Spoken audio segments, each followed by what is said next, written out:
बिस्मिल्लाहिर्रहमानिर्रहीम। अस्सलाम वालेकुम। डियर नाजरीन, बहुत शुक्रिया कि आप मेरे चैनल पर तशरीफ़ लाए। उम्मीद करती हूँ कि चैनल को सब्सक्राइब किए बिना बिल्कुल नहीं जाएंगे, लाइक शेयर भी करेंगे और बेल का बटन भी प्रेस करेंगे। एक दफ़ा सुल्तान सलाहुद्दीन अय्यूबी रहमतुल्लाह अलैह को खबर मिली कि हजूर दरोगा का किला जो कि घनी पहाड़ियों के दरमियान में मौजूद है, इस किले में बड़े बड़े ताजर खूबसूरत और हसीन व जमील लड़कियों को लेकर आते हैं और वहाँ पर फ़रोख्त करते हैं। और इन लड़कियों की फ़रोख्त में बड़े बड़े बादशाह, बड़े बड़े वज़ीर, उमरा और बड़े बड़े ताजर नज़र आते हैं। वो बादशाह और बाकी दीगर लोग इन लड़कियों को ख़रीद कर ले जाते हैं। इनमें से तो कोई इनसे काम लेते हैं, कई अपनी खिदमत के लिए रखते हैं, तो कुछ लोग रहमदिल होते हैं और वो इनके शरीयत के मुताबिक निकाह कर लेते हैं। तो सुल्तान सलाहुद्दीन अय्यूबी रहमतुल्लाह ने वज़ीर को कहा, फिर तो इस किला को फ़तह करना चाहिए।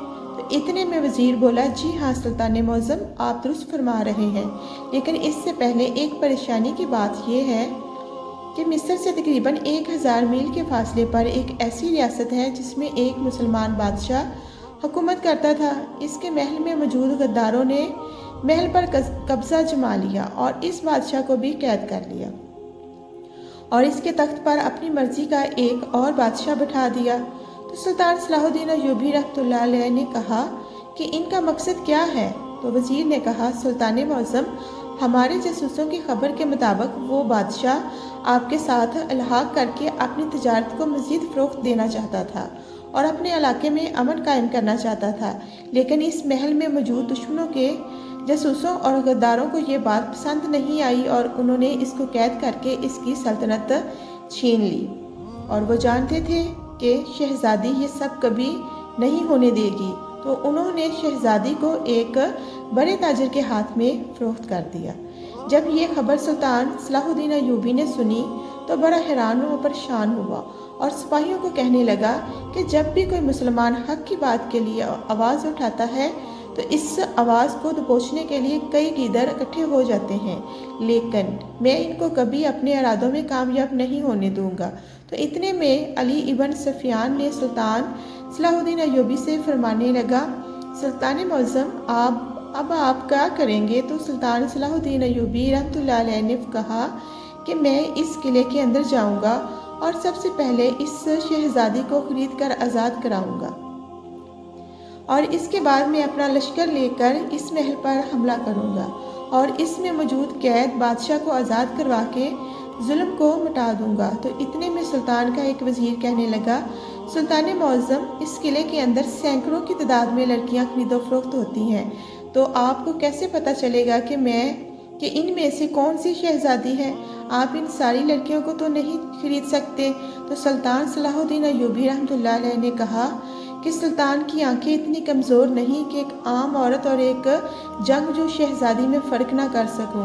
तो सुल्तान सलाहुद्दीन अय्यूबी रहमतुल्लाह अलैह को आपका एक करीबी वज़ीर कहने लगा, सुल्तान मौज़म, बेशक आपकी नज़र चील से ज़्यादा तेज़ है, लेकिन दुश्मन आपको धोखा ज़रूर दे सकता है, लिहाजा आप कोई ऐसी तरकीब सोचें जिससे आपको पता चल जाए कि जिस लड़की को आप खरीदने वाले हैं वो इस बादशाह की बेटी यानी शहजादी है। कहीं आप गलती से कोई और लड़की ना खरीद कर ले आए और वह शहजादी किसी जालिम के हाथ में ना चली जाए। तो सुल्तान सलाहुद्दीन अय्यूबी रहमतुल्लाह अलैह थोड़ी देर सोचने में मसरूफ़ हो गए और थोड़ी देर बाद सोचने के बाद सुल्तान सलाहुद्दीन अय्यूबी रहमतुल्लाह अलैह परेशानी के आलम में बैठे थे कि इतने में एक सिपाही अंदर आया और कहा, सुल्तान मौज़म, एक बाहर बुरा बुजुर्ग भीख मांग रहा है। सुल्तान सलाहुद्दीन अय्यूबी ने कहा, इसको अंदर आने दीजिए, क्योंकि सुल्तान सलाहुद्दीन अय्यूबी रहमतुल्लाह ने अपने दरबार से कभी किसी बेकारी को खाली हाथ नहीं लौटाया। सुल्तान सलाहुद्दीन अय्यूबी के सामने जब वो बुरा हाजिर हुआ तो सुल्तान को वो बुरा कहने लगा, सुल्तान मौज़म, बेशक मैं आपकी आंखों में देख कर बता सकता हूँ कि आप अपनी ज़िंदगी में ऐसी ऐसी फतूहात हासिल करेंगे जिन पर दुश्मनों ने कई सदियों से कब्जा कर रखा है और आपकी नज़रों में हमारे प्यारे नबी आखिरुल ज़मान हज़रत मोहम्मद सल्लल्लाहु अलैहि वसल्लम का इश्क साफ साफ दिखाई देता है। सुल्तान सलाहुद्दीन अय्यूबी बड़ा हैरान व परेशान हुआ। डियर नाज़रीन, बहुत सारे लोगों के दिल में ये ख्याल पैदा होता है कि सुल्तान صلاح الدین ایوبی نہ کسی سلطان کا بیٹا تھا، نہ ہی سلطان کا خاندان کوئی شاہی خاندان تھا، اور آخر سلطان صلاح الدین ایوبی نے اتنی بڑی سلطنت کیسے قائم کی اور کافروں کے دلوں پر کیسے خوف بٹھایا؟ ڈیئر فرینڈز، اس بات کو آج یہاں وضاحت سے بیان کرتے ہیں اور یہاں آپ کو بتاتے ہیں کہ کس طرح سلطان صلاح الدین ایوبی نے ایک عام مدرسے کے طالب علم سے اتنی بڑی سلطنت کا مالک کیسے بنا۔ سلطان صلاح الدین ایوبی رحمۃ اللہ علیہ کے باپ کا نام نجم الدین ایوب تھا، جو قلعہ تقریت کا حاکم تھا۔ عین اس موقع پر جب سلطان کی پیدائش ہوئی، ان کے باپ کو اس عہدہ سے سبکدوش کر دیا گیا۔ سلطان کا بچپن اور جوانی کا ابتدائی دور دمشق اور بلبک میں گزرا، جہاں ان کا باپ پہلے عماد الدین اور پھر نور الدین زنگی کے ماتحت ان علاقوں کا گورنر رہ چکا تھا۔ سلطان نے بلبک کے دینی مدرسوں اور دمشق کی جامع مسجد میں تعلیم حاصل کی۔ سلطان کو بچپن سے ہی دینی تعلیم حاصل کرنے کا بے حد شوق تھا۔ ان دنوں صلیبیوں سے مسلمانوں کی جنگیں زوروں پر تھیں اور نور الدین زنگی کے کارناموں نے کامیابیوں کے جھنڈے گاڑ دیے تھے۔ صلاح الدین کی مجاہدانہ زندگی کا آغاز نور الدین زنگی کے دربار سے ہی ہوا تھا۔ 25 سال کی عمر تک سلطان نے گمنامی مگر پاکیزہ اور بے داغ زندگی گزاری۔ نور الدین زنگی کے دربار میں سلطان صلاح الدین کا چچا کو شیر سپاسالار تھا۔ جب اسے مصر کی مہم پر بھیجا گیا تو اس نے اپنے بھتیجے کا جذبہ جہاد دیکھ کر اسے بھی مہم پر اپنے ساتھ لے لیا۔ جب سلطان نے مخالفین کو شکست دے کر مصر پر مکمل کنٹرول حاصل کر لیا تو نور الدین نے اسے خط لکھا کہ فاطمی خلیفہ کا خطبہ جاری کیا جائے، لیکن سلطان نے معذرت ظاہر کر دی۔ تھوڑے عرصہ بعد اسنت فاطمی کا انتقال ہو گیا۔ اس کے ساتھ ہی فاطمی خاندان سے جب کوئی بھی حکومت کا دعوے دار نہ رہا تو ان حالات میں 557 ہجری میں مصر میں ایوبی حکومت کی بنیاد پڑی۔ ادھر سلطان نور الدین زنگی کی وفات کے بعد اس کا بیٹا جانشین بنا، مگر کم عمری کی وجہ سے امراء اور وزراء میں اقتدار کے حصول کے لیے جنگ چھڑ گئی اور اس طرح ان کا بھی خاندان کی حکمرانی کا شیرازہ بکھر گیا اور آخرکار سلطان صلاح الدین نے عنان حکومت سنبھال لی۔ دمشق میں سعد الدین کی حکومت قائم ہوئی، مگر اس قدر کمزور تھی کہ صلیبیوں سے مقابلہ کرنے کی اہلیت نہ رکھتی تھی۔ ان حالات کے پیش نظر سلطان نے اہل دمشق کی دعوت قبول کر لی اور وہ پورے علاقے کو صلیبیوں سے پاک کرنا چاہتا تھا، مگر اندرونی حالات کی خرابی اور عیسائی حکمرانوں کے مصالحت اس کے آڑے آ رہی تھی۔ ریجینالڈ نے جو صلیبیوں کا سرغنہ تھا بظاہر مصالحت کر لی تھی، لیکن صلح کے باوجود اس نے مسلمان قافلوں اور تاجروں کو لوٹنا شروع کر دیا تھا۔ ریجینالڈ کے قتل کے بعد یروشلم کی عیسائی حکومت کی جڑیں کٹ گئی اور صلیبیوں نے فیصلہ کن جنگ کا اعلان کر دیا۔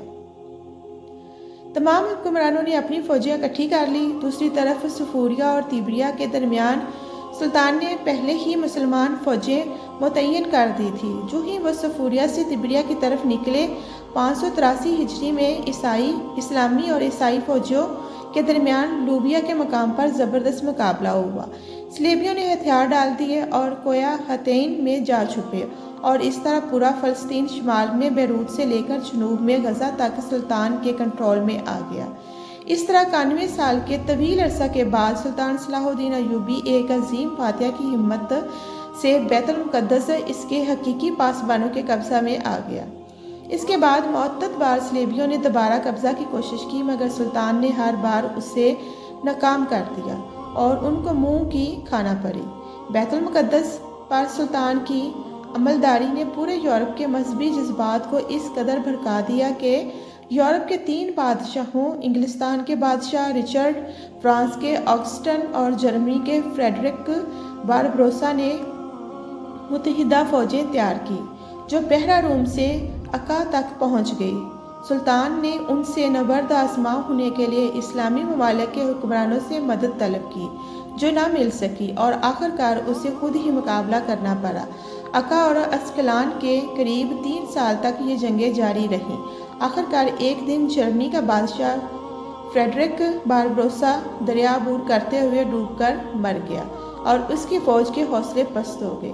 ادھر بادشاہ انگلستان اور فرانس बीमार हो जाने पर सुलह की दरख्वास्त कर दी। मक्का और अस्कलान के साहली इलाकों के कब्जे को तस्लीम कर लिया। उनको बैतुल मुक़द्दस की ज़ियारत की इजाज़त दे दी गई। सुल्तान सलाहुद्दीन अय्यूबी न सिर्फ इस्लाम का सिपाही था बल्कि एक अजीम फातिहा, अजीम इंसान था और फ़राख दिली में उसका कोई सानी ना था। ये था सुल्तान सलाहुद्दीन अय्यूबी की ज़िंदगी का मुश्किल सफ़र मुख्तसर।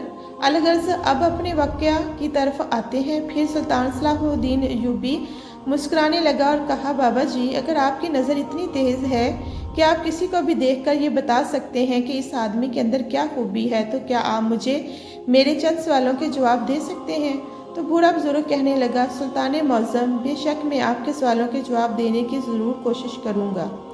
तो सुल्तान ने कहा कि अगर तुमने मेरे सवालों के जवाब दे दिए तो तुम मुँह मांगी रकम मिलेगी। ये सुनकर बूढ़ा कहने लगा, सुल्तान मौज़म, आप अपना सवाल करें। तो सुल्तान सलाहुद्दीन अय्यूबी रहमतुल्लाह अलैह ने कहा कि फ़र्ज़ करें आपके सामने 100 खूबसूरत और हसीनो जमील लड़कियां खड़ी हों और अगर आपसे कोई कहे कि इन 100 में से एक लड़की बादशाह की बेटी यानी शहजादी है, आप इन 100 लड़कियों में शहजादी की पहचान कैसे करेंगे?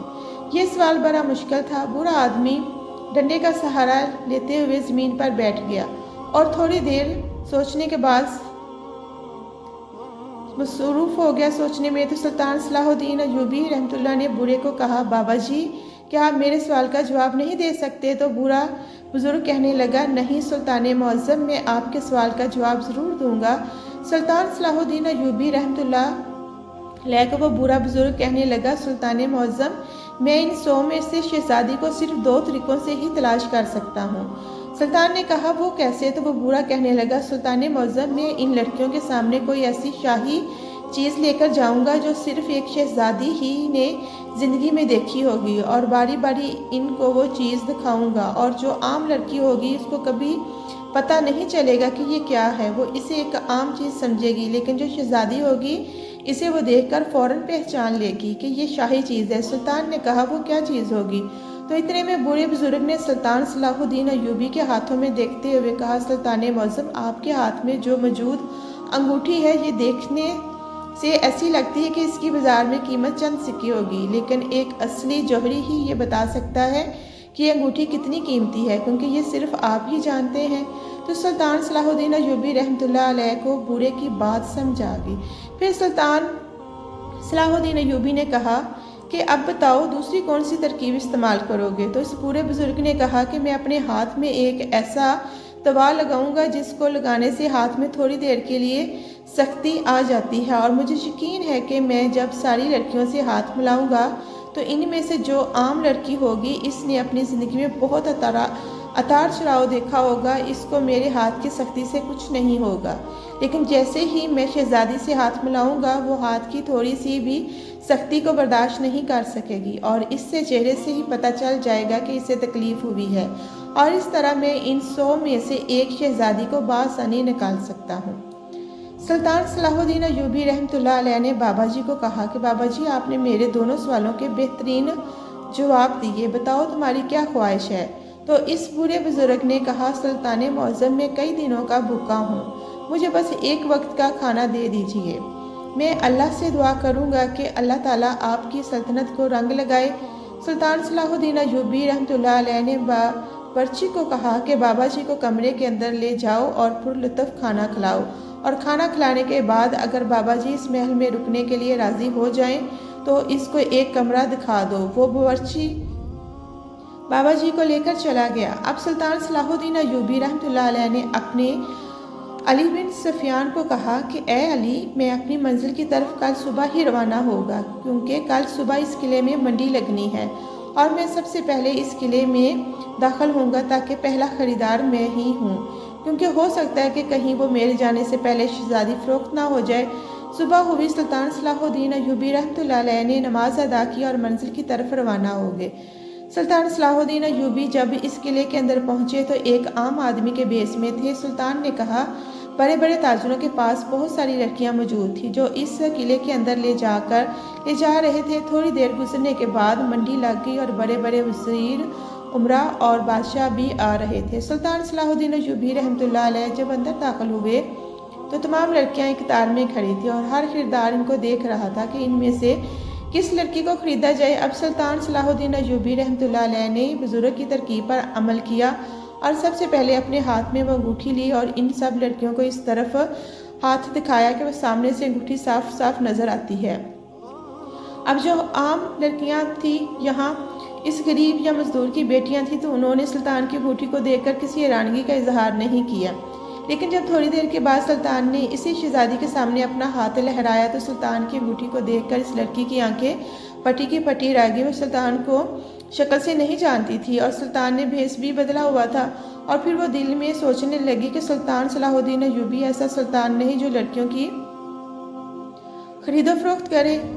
वो तो किसी न किसी जंग में काफरों के सर उतार रहा होगा, इसका इस गलीज किले में क्या काम। लिहाजा वो लड़की खामोश हो गई। अब सुल्तान सलाहुद्दीन अय्यूबी रहमतुल्लाह अलैह ने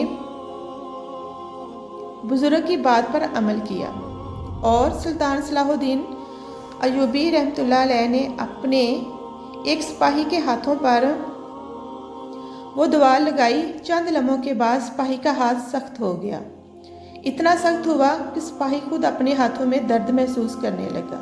अब सुल्तान सलाहुद्दीन अय्यूबी रहमतुल्लाह अलैह के सिपाही बारी बारी इन खरीदो फरोख्त होने वाली लड़कियों से हाथ मिलाना शुरू कर दिया और दिल में कहने लगा, ऐ मेरे अल्लाह, किसी नामहरम लड़की को छूने पर मुआफ़ करना, क्योंकि इसके पीछे हमारा मकसद गलत नहीं है। सुल्तान सलाहुद्दीन अय्यूबी जब इस लड़की के करीब पहुँचे और जब इससे सिपाही ने हाथ मिलाया तो सिपाही ने थोड़ा सा हाथ को सख्ती दी तो इस लड़की की चीख निकल गई। सुल्तान समझ गया कि अगर यही सख्ती किसी और लड़की के हाथ के साथ होती तो ऐसा हरगिज़ ना होता। इस लड़की की चीख निकल गई तो सुल्तान समझ गया कि अगर यही सख्ती किसी और लड़की के हाथ को देता तो उससे शायद तकलीफ़ ना होती और ना महसूस होता। ये शहजादी ही है जो कि एक महल में पली बड़ी, जिसने अपनी ज़िंदगी में कभी उतार चढ़ाव नहीं देखा, ना ही कभी गर्मी देखी, ना ही सर्दी, ना ही भूख देखी, तो सिर्फ शहजादी ही इतनी नाजुक हो सकती है।